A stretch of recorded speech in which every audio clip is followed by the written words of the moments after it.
What is this capo? How do you use it? What does it do? I'm going to show you today. There are two main reasons you'd want to use a capo. You're either going to want to transpose the song that's changing a key, and I'll explain that, or maybe if you're having a hard time doing particular bar chords while you're singing, you can use this capo to get some easier chords to play that same exact chord progression. So let's break down the first one, transposing the key. Let's say the song that you're singing might be a little bit too low for your voice. Your voice is a higher register and you just can't get those lower tones. So if your song is a G, D, E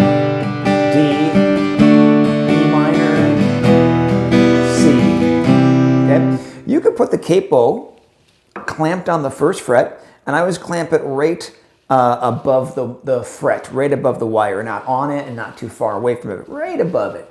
And you could play that same progression, just now considering that this is your open strings and this is your first fret. So your G chord could still be played the same way, but now it's shifted a pitch higher for you to sing. Everything's played the same way still.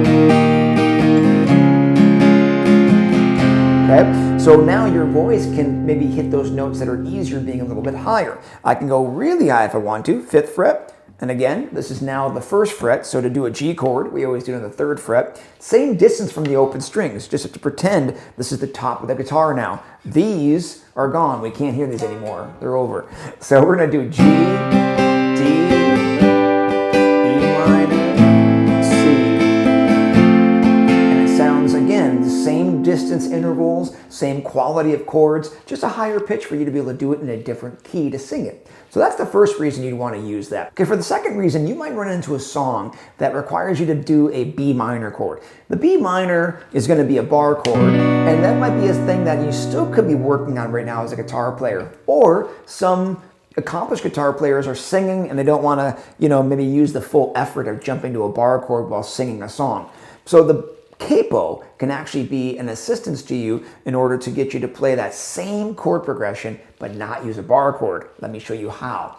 When you plant the capo anywhere, your chord names will be different.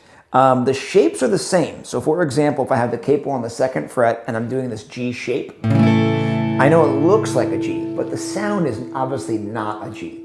How do we know what sound it is? Well, we're going to look to what's called the root note, the lowest note that you're playing to start the chord. So we're starting on this 5th fret of the E string. That's our real root note now. So we have to find out what note that is, and that will tell you the name of the chord. Okay, so let's check it out. E is open, F, F sharp, G, G sharp, A. So this chord that you're playing with a G shape is the sound of an A.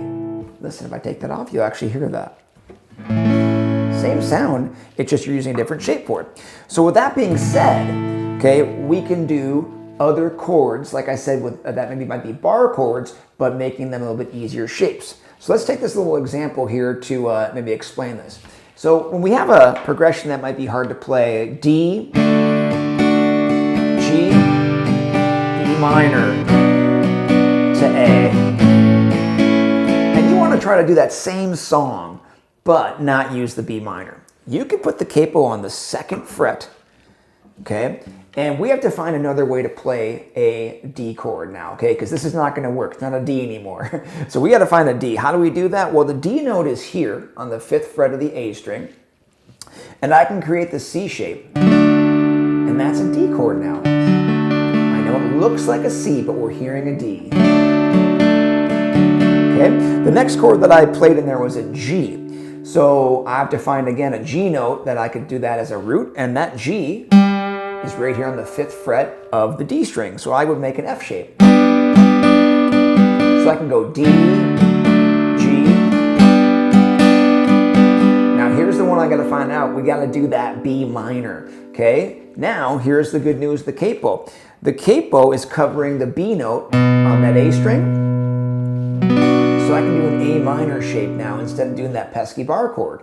So I can have my song so far still being D, G,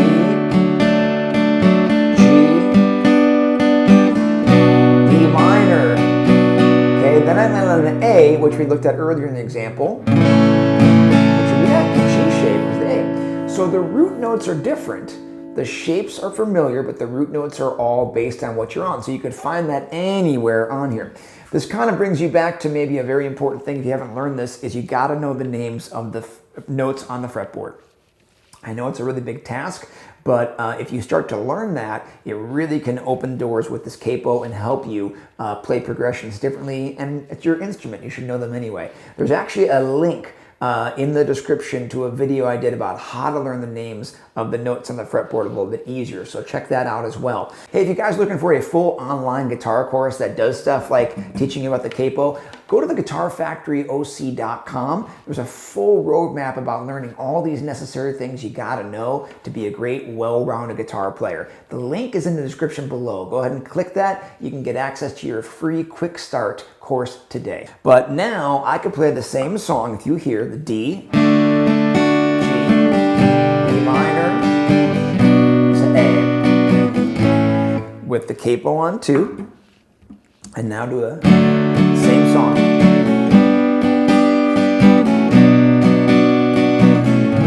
Okay, the shapes are one thing, the sound is another. How do you know the name of the sound? Is you got to find that root note and you'll have it. So any questions? I'd love to see them in the comments below. I can help you through that stuff, but that's how you can use a capo. 2 great ways: transpose the key or make chord progressions easier. Hope that helped.